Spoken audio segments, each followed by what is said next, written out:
NCLEX R N exam ഒരുപാട് തവണ എഴുതിയിട്ടും പാസ്സാവാൻ സാധിക്കാത്ത സ്റ്റുഡൻസ് ഈ വീഡിയോ കാണുന്നുണ്ടാകും അല്ലേ? സോ എവിടെയാണ് നിങ്ങൾ വരുത്തുന്ന മിസ്റ്റേക്സ്, എങ്ങനെയാണ് പ്രാക്ടീസ് ചെയ്യേണ്ടത്, ക്വസ്റ്റ്യൻസ് തമ്മിലുള്ള വ്യത്യാസം എന്താണ്, ഇതിനെയൊക്കെ ബേസ് ചെയ്തിട്ട് കുറച്ച് ക്വസ്റ്റ്യൻസ് എടുത്തിട്ട് ഞാൻ ഇവിടെ എക്സാമ്പിൾസ് കാണിക്കുന്നുണ്ട്. സോ എങ്ങനെയാണ് NCLEX R N exam practice ചെയ്യേണ്ടതെന്ന് ഈ ഒരു വീഡിയോയിലൂടെ നിങ്ങൾക്ക് ഒരു ഐഡിയ കിട്ടും. സോ നമുക്ക് സമയം കളയാതെ തന്നെ വീഡിയോയിലേക്ക് കടക്കാം. സോ നമ്മുടെ ഫസ്റ്റ് പോയിന്റ് എന്ന് പറയുന്നത് ക്രിറ്റിക്കൽ തിങ്കിങ് ആണ്. എങ്ങനെയാണ് ക്രിറ്റിക്കലി തിങ്ക് ചെയ്ത് ആൻസർ ചെയ്യേണ്ടത്, അല്ലെങ്കിൽ ഈ ക്രിറ്റിക്കൽ തിങ്കിങ് എന്ന് പറയുമ്പം എന്തൊക്കെ മിസ്റ്റേക്സ് ആണ് നമ്മൾ വരുത്തുന്നത് എന്നുള്ളത് നമുക്കൊരു ക്വസ്റ്റ്യനിലൂടെ നോക്കാം. ഓക്കെ, ഇവിടെ ഞാനൊരു ക്വസ്റ്റ്യൻ എടുത്തിട്ടുണ്ട്. The nurse enters the room of a client who had major abdominal surgery 1 week ago. So 1 week ago major ആയിട്ടുള്ളൊരു അബ്ഡോമിനൽ സർജറി കഴിഞ്ഞ പേഷ്യൻറ്റിൻ്റെ റൂമിലോട്ടൊരു നേഴ്സ് എൻ്റർ ആകുകയാണ്. Notes that dehiscence and evisceration of the surgical incision. അതായത് ഈ nurse note ചെയ്യുന്നത് surgical ഇൻസിഷനിൽ ഡെഹിസൻസും എബിസറേഷനും ഉണ്ട്. സോ ഓഫ് കോഴ്സ് നമുക്ക് എന്താണ് ഡെഹിസൻസ്, എന്താണ് എബിസറേഷൻ എന്ന് അറിഞ്ഞിരിക്കേണ്ടത് ഇമ്പോർട്ടൻ്റ് ആണ്. കാരണം ഇതെന്താണെന്ന് അറിയില്ലെങ്കിൽ നമുക്ക് ഈ ക്വസ്റ്റിൻ്റെ ആൻസർ പ്രോപ്പറായിട്ട് ചെയ്യാൻ പറ്റില്ല.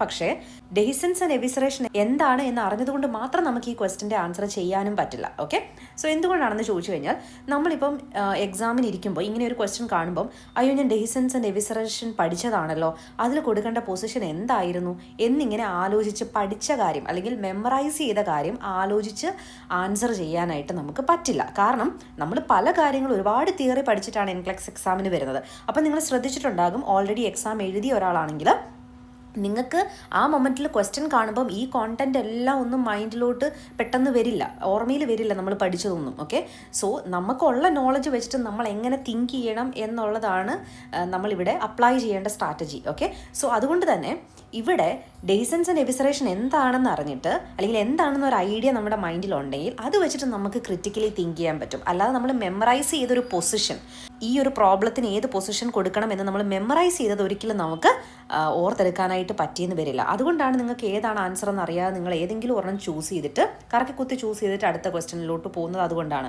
സോ ഇവിടെ നിങ്ങൾ ശ്രദ്ധിക്കേണ്ടത് ഡെഹിസൻസ് ആൻഡ് എബിസറേഷൻ എന്ന് പറഞ്ഞു കഴിഞ്ഞാൽ ഒരു സർജിക്കൽ ഇൻസിഷൻ അത് സ്പ്ലിറ്റായി, അതായത് സർജിക്കൽ ഇൻസിഷൻ ചെയ്തത്, അത് സ്യൂച്ചർ ചെയ്തത് സ്പ്ലിറ്റായിട്ട് അബ്ഡോമിനൽ ഓർഗൻസ് വെളിയിൽ പ്രൊട്രൂഡ് ചെയ്ത് കാണാൻ നമുക്ക് പറ്റും. ഓക്കെ, സോ അബ്ഡോമിനൽ സർജറി കഴിഞ്ഞൊരു പേഷ്യൻറ്റിന് സർജിക്കൽ ഇൻസിഷൻ കാണും അല്ലേ? ആ വൂണ്ടിലൂടെ, അതായത് ആ വൂണ്ട് സെപ്പറേറ്റ് ആകുകയും ഇൻറ്റേർണൽ ഓർഗൻസ് പ്രൊട്രൂഡ് ആകുകയാണ് ചെയ്തത്. അപ്പോൾ ഇൻറ്റേർണൽ ഓർഗൻസ് നമുക്ക് വെളിയിൽ കാണാനായിട്ട് പറ്റും ഈ സിറ്റുവേഷനിൽ. അപ്പോൾ ഏത് പൊസിഷനാണ് കൊടുക്കേണ്ടതെന്നാണ് നമ്മളോട് ചോദിച്ചിരിക്കുന്നത്. സോ നമുക്ക് മനസ്സിലായി ഈ ഒരു സിറ്റുവേഷനിൽ എന്താണ് സംഭവിക്കുന്നത് നമുക്ക് ക്ലിയർ ആയി. അബ്ഡോമിനൽ ഇൻസിഷനിലൂടെ ഓർഗൻസ് വെളിയിൽ പ്രൊട്രൂഡ് ആകുകയാണ് ചെയ്യുന്നത്. സോ നമ്മൾ എന്ത് ചെയ്യണം? ഈ ഒരു സിറ്റുവേഷൻ അനുയോജ്യമായിട്ടുള്ള ഒരു പൊസിഷൻ നമ്മൾ ആലോചിച്ച് ചൂസ് ചെയ്യണം. സോ രണ്ടാമത്തെ ഓപ്ഷൻ നോക്കുമ്പം പ്രോൺ പൊസിഷൻ എല്ലാവർക്കും അറിയാമല്ലോ. പ്രോൺ പൊസിഷൻ നമുക്ക് ഇവിടെ ഈ സിറ്റുവേഷനിൽ കൊടുക്കാൻ പറ്റുമോ ഒന്ന് ആലോചിച്ച് നോക്കിയേ. അബ്ഡോമിനൽ സർജറി കഴിഞ്ഞു, സർജിക്കൽ ഇൻസിഷൻ ഇപ്പോൾ ഓപ്പൺ ആയിട്ടിരിക്കുകയാണ്. ഓഫ് കോഴ്സ് നമുക്ക് പ്രോൺ പൊസിഷൻ കൊടുത്തു കഴിഞ്ഞാൽ, ഇമാജിൻ ചെയ്യുക, പ്രോൺ പൊസിഷൻ കൊടുത്തു കഴിഞ്ഞാൽ അബ്ഡോമിനൽ പ്രഷർ ഇൻക്രീസ് ആകുകയും പിന്നെ അതുപോലെ തന്നെ അബ്ഡോമിനൽ ഓർഗൻസിന് പ്രഷർ ഉണ്ടാവുകയാണ് ചെയ്യുന്നത്. ഒരിക്കലും നമുക്ക് പ്രോൺ പൊസിഷൻ അബ്ഡോമിനൽ സർജറി കഴിഞ്ഞ പേഷ്യൻറ്റിന് കൊടുക്കാൻ പറ്റില്ല. ഓക്കെ, സോ അതുകൊണ്ട് നമുക്കത് എലിമിനേറ്റ് ചെയ്യാം. Now side lying position again imagine ചെയ്യുക.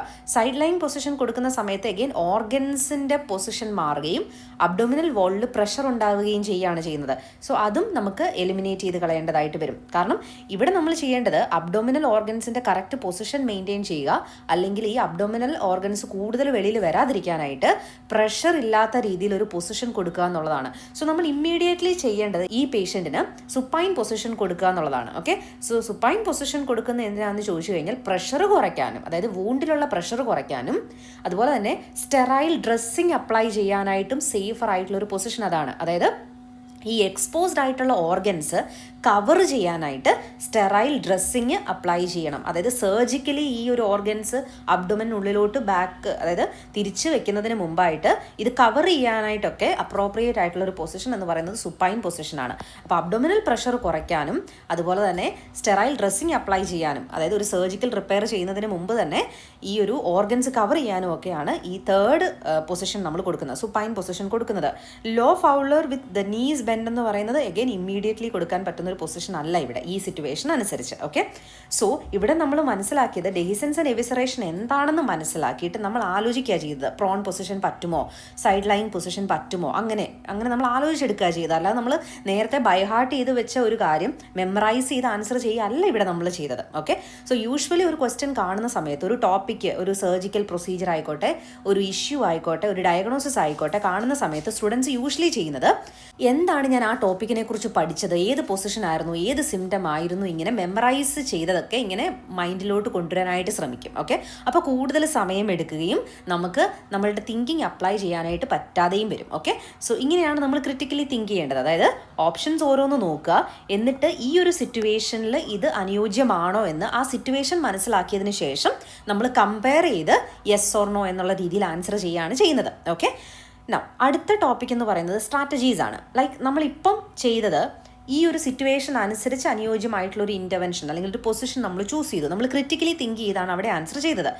സ്ട്രാറ്റജീസ് നമ്മൾ പ്രയോറിറ്റൈസേഷനിലും ഡെലിഗേഷനും ബെസ്റ്റ് ഡയറക്ഷൻ ക്വസ്റ്റ്യനിലും ഒക്കെ നമ്മൾ സ്ട്രാറ്റജീസ് അപ്ലൈ ചെയ്യും. അങ്ങനെയുള്ള സ്ട്രാറ്റജീസ് അറിയില്ലെങ്കിൽ നമുക്ക് ആൻസർ തെറ്റാനുള്ള സാധ്യതയുണ്ട്. ഓക്കെ, ലൈക്ക് ഇവിടെ the charge nurse in a long term care facility is making client care assignment for unlicensed assistive personnel. So UAPക്ക് അസൈൻമെന്റ് ചെയ്യാണ്.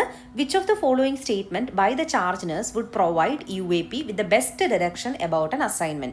സോ അസൈൻമെന്റ് ചെയ്യാനായിട്ടുള്ള ബെസ്റ്റ് ഡിറക്ഷൻ ഇതിൽ ഏതാണെന്നുള്ളതാണ്. സോ നമുക്കറിയാം ഡെലിഗേഷൻ ക്വസ്റ്റ്യനിൽ അസൈൻമെന്റും ഉണ്ട്, ബെസ്റ്റ് ഡിറക്ഷനും ഉണ്ട്. സോ ഡെലിഗേഷൻ രണ്ട് രീതിയിലാണ് ചോദിക്കുന്നത്, രണ്ടും നമ്മൾ രണ്ട് രീതിയിലാണ് ചെയ്യുന്നത് കേട്ടോ. അസൈനും ഉണ്ട്, ബെസ്റ്റ് ഡിറക്ഷനും ഉണ്ട്. ഇത് ബെസ്റ്റ് ഡിറക്ഷൻ ക്വസ്റ്റ്യൻ ആണ്. ഇവിടെ നമ്മൾ ശ്രദ്ധിക്കേണ്ടത് ബെസ്റ്റ് ഡിറക്ഷൻ ക്വസ്റ്റ്യനിൽ ഈ ഓപ്ഷനിൽ പേഷ്യൻറ്റിൻ്റെ കണ്ടീഷൻ ഉണ്ടോ, ടാസ്ക് ഉണ്ടോ, ടൈമിംഗ് ഉണ്ടോ എന്നാണ്. ഓക്കെ, ഇത് പ്രോപ്പറായിട്ട് ഇല്ലെങ്കിൽ നമുക്കത് എലിമിനേറ്റ് ചെയ്ത് കളയാനായിട്ട് പറ്റും. ഓക്കെ, ഇതൊരു സ്ട്രാറ്റജിയാണ്. ഈ സ്ട്രാറ്റജി യൂസ് ചെയ്താൽ മാത്രമേ നമുക്ക് ഈ ഒരു പെർട്ടിക്കുലർ ക്വസ്റ്റ്യൻ ചെയ്യാൻ പറ്റുള്ളൂ. ഇവിടെ നോക്കിയേ, the client is weak on the right side. So problem ഉണ്ട് അല്ലേ, കണ്ടീഷൻ ഉണ്ട്. Please check the client's capillary blood glucose level and tell me the result by 7. Time ഉണ്ട്, എന്താണ് ചെയ്യേണ്ടത് എന്ന ടാസ്ക് ഉണ്ട്, ബ്ലഡ് ഗ്ലൂക്കോസ് ലെവൽ ചെക്ക് ചെയ്യാനാണ് പറയുന്നത്. പക്ഷേ കണ്ടീഷൻ ഇല്ല, അതുകൊണ്ട് നമ്മളത് എലിമിനേറ്റ് ചെയ്ത് കളയുന്നു. അടുത്തത്, we need to document vital science for the client every 4 hours today. So timing ഉണ്ട്, ചെയ്യേണ്ട കാര്യമുണ്ട്, പക്ഷേ കണ്ടീഷൻ ഇല്ല, സോ നമ്മളത് എലിമിനേറ്റ് ചെയ്ത് കളയുന്നു. അടുത്തത്, please encourage the client to change position frequently. Time ഉണ്ട്, പൊസിഷൻ ചേഞ്ച് ചെയ്യാൻ ടാസ്ക് ഉണ്ട്, കണ്ടീഷൻ ഇല്ല, സോ അത് നമ്മൾ എലിമിനേറ്റ് ചെയ്ത് കളയുന്നു. റൈറ്റ് സൈഡ് വീക്ക്നെസ് ഉണ്ട് എന്ന് പറയുന്ന പേഷ്യൻ്റെ പ്രോബ്ലം ആണ്. അസിസ്റ്റ് ചെയ്യാൻ പറയുന്നുണ്ട് ഡ്രസ്സിങ് ആൻഡ് ബാത്തിങ്ങിന്. So condition is very important. Best ഡിറക്ഷനിൽ കണ്ടീഷൻ കൊടുത്തിരിക്കണം. സോ ഫസ്റ്റ് വൺ ആണ് ഇവിടെ കറക്റ്റായിട്ട് വരുന്നത്. സോ ഇവിടെ നമ്മൾ പെർട്ടിക്കുലർ ആയിട്ടുള്ള ഒരു സ്ട്രാറ്റജി നമ്മൾ യൂസ് ചെയ്തു. കണ്ടീഷൻ ഉണ്ടോ, ടാസ്ക് ഉണ്ടോ, ടൈമിംഗ് ഉണ്ടോ എന്ന് നോക്കി. സോ ഇത് ബെസ്റ്റ് ഡയറക്ഷനിൽ ചെയ്യുന്ന സ്ട്രാറ്റജിയാണ്. അസൈൻമെൻറ്റിൽ നമ്മൾ അങ്ങനെയല്ല ചെയ്യുന്നത്. അപ്പം അഗെയിൻ സ്ട്രാറ്റജി അറിഞ്ഞിരിക്കുക എന്നുള്ളത് ഇമ്പോർട്ടൻ്റ് ആണ്, തിയറി മാത്രമല്ല. സോ ഇവിടെ നമ്മൾ ഈ ക്വസ്റ്റ്യൻ ചെയ്തത് തിയറി അറിഞ്ഞതുകൊണ്ടല്ല നമ്മൾ ഈ ക്വസ്റ്റ്യൻ ആൻസർ ചെയ്തത്. ഓക്കെ, അപ്പോൾ അതുകൊണ്ടാണ് ഞാൻ റിപ്പീറ്റഡ് ആയിട്ട് പറയുന്നത്, തിയറി മാത്രം പഠിച്ചിട്ട് പോയി കഴിഞ്ഞാൽ നമുക്ക് ചിലപ്പോൾ പല ക്വസ്റ്റ്യൻ്റെയും ആൻസർ റോങ് ആയിട്ട് കിട്ടും. ഓക്കെ, അതുകൊണ്ടാണ് തിയറി കൂടാതെ ക്രിട്ടിക്കൽ തിങ്കിങ്ങും അതുപോലെ തന്നെ സ്ട്രാറ്റജീസും അറിഞ്ഞിരിക്കണം എന്ന് പറയുന്നത്. സോ ഇവിടെ നിങ്ങൾ ശ്രദ്ധിച്ചാൽ അറിയാം, ഇവിടെ നമ്മൾ ഈ കണ്ടീഷൻ വെച്ചിട്ട് അതിനനുയോജ്യമായുള്ള ഇൻ്റർവെൻഷൻ നമ്മൾ ക്രിട്ടിക്കലി തിങ്ക് ചെയ്തെടുത്തു. ഇവിടെ നമ്മൾ കണ്ടീഷൻ എന്താണെന്ന് മനസ്സിലാക്കുകയോ ക്രിട്ടിക്കലി തിങ്ക് ചെയ്യുകയോ ചെയ്തിട്ടില്ല. ഇവിടെ നമ്മൾ സ്ട്രാറ്റജി അപ്രോപ്രിയേറ്റ്ലി യൂസ് ചെയ്തു. പിന്നെ വരുന്ന മിസ്റ്റേക്ക് എന്ന് പറയുന്നത് ക്വസ്റ്റ്യൻ ഫോർമാറ്റ് എന്നുള്ളതാണ്. അതായത് പ്രോമെട്രിക് എക്സാം പോലെ തന്നെ നമ്മൾ ബൈഹാർട്ട് ചെയ്ത് ഒരു 1 word ഒക്കെ ആൻസർ ആയിട്ട് വരുന്ന രീതിയിലാണ് ക്വസ്റ്റ്യൻസ് ചോദിക്കുന്നത് എന്നൊരു തെറ്റിദ്ധാരണയുണ്ട് പലർക്കും. സോ തിയറി ജസ്റ്റ് ചുമ്മാതെ പഠിച്ചിട്ട് പോയിട്ട് മെമ്മറൈസ് ചെയ്തിട്ട് അത് അതേപോലെ ചോദിക്കുകയാണ് എന്നുള്ളൊരു ഒരു തിങ്കിങ് ഉണ്ട് എല്ലാവർക്കും. അതായത് ഇവിടെ ഈ ക്വസ്റ്റ്യൻ നോക്കിയാൽ അറിയാം, a patient with duodenal peptic ulcer would describe his pain as. So duodenal peptic ulcer ഉള്ള പേഷ്യൻ്റെ പെയിൻ എങ്ങനെയാണെന്നുള്ളതാണ്. ഇതേ ചോദ്യം തന്നെ ചോദിക്കാം എൻക്ലെക്സിൽ, പക്ഷേ ഇങ്ങനെ ആയിരിക്കില്ല അത് ചോദിക്കുന്നത്. സോ ഇവിടെ ഏത് ടൈപ്പ് ഓഫ് പെയിൻ ആണെന്ന് നമ്മൾ മെമ്മറൈസ് ചെയ്ത അല്ലെങ്കിൽ ബൈഹാർട്ട് ചെയ്തൊരു കാര്യമാണ് നമ്മളിവിടെ ആൻസർ ചെയ്യേണ്ടത്. അല്ല നമുക്കിവിടെ ഒരിക്കലും തിങ്ക് ചെയ്യാനോ ക്രിട്ടിക്കലി തിങ്ക് ചെയ്ത് ആൻസർ ചെയ്യാനോ പറ്റില്ല. സോ ഈ ഒരു രീതിയിലല്ല എൻക്ലെക്സ് ആറിൻ്റെ ക്വസ്റ്റ്യൻസ് വരുന്നത്. ഇതെന്ന് പറയുന്നത് MOH, DHA പോലെയുള്ള പ്രോമെട്രിക് എക്സാംസിന് ചോദ്യം ചോദിക്കുന്നത് ഇങ്ങനെയാണ്. ഈ ഒരു ഫോർമാറ്റിലല്ല എൻക്ലെക്സ് ആറിൻ്റെ ക്വസ്റ്റ്യൻസ് വരുന്നത്. അതുകൊണ്ട് തന്നെ നമ്മൾ പ്രോമെട്രിക് പഠിക്കുന്നത് പോലെ തിയറി മാത്രം പഠിച്ചിട്ട് പോയിട്ട് എക്സാം എഴുതാനായിട്ട് നമുക്ക് പറ്റില്ല. എൻക്ലെക്സ് ആറിന് ഫോക്കസ് ചെയ്യുന്ന രീതിയിൽ അതിനെ ഫോക്കസ് ചെയ്തുകൊണ്ടുള്ള ഒരു ക്വസ്റ്റ്യൻ ഡിസ്കഷനും തിയറി ഡിസ്കഷനുമാണ് നിങ്ങൾക്ക് ആവശ്യമായിട്ട് വരുന്നത്. അപ്പോൾ അതൊരു വലിയൊരു പ്രോബ്ലമാണ്. പിന്നെ അടുത്ത കാര്യം എന്ന് പറയുന്നത് ഒരുപാട് മെറ്റീരിയൽസ് കളക്ട് ചെയ്ത് പ്രാക്ടീസ് ചെയ്യുക. അതായത് ഒരു ദിവസം ഒരുപാട് മെറ്റീരിയൽസ് ചെയ്യും, എല്ലാ ദിവസവും കുറേ മെറ്റീരിയൽസ് ചെയ്തിട്ട് കാര്യമില്ല.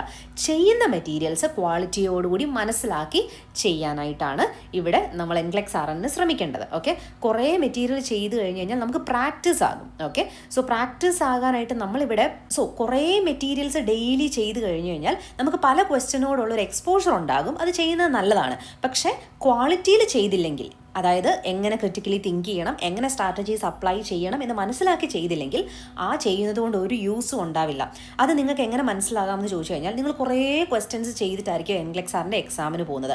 പക്ഷേ ആ ക്വസ്റ്റ്യൻസ് ചെയ്തിട്ടുണ്ടെങ്കിൽ പോലും, ഓൾറെഡി ചെയ്ത് നോക്കിയ ക്വസ്റ്റ്യൻ ആണെങ്കിൽ പോലും എക്സാമിന് അത് വന്നാൽ പോലും നിങ്ങളുടെ ഓർമ്മയിൽ അത് കാണില്ല. അയ്യോ, ഞാൻ ഇന്ന ദിവസം ഈ ക്വസ്റ്റ്യൻ ചെയ്തതാണല്ലോ എന്നൊരു ഓർമ്മ നിങ്ങൾക്ക് ഉണ്ടാവില്ല. സോ അങ്ങനെ ഓർത്തിരിക്കാൻ വേണ്ടി അല്ലെങ്കിൽ ഫെമിലിയർ ആകാൻ വേണ്ടി അല്ല നമ്മൾ പ്രാക്ടീസ് ചെയ്യേണ്ടത്.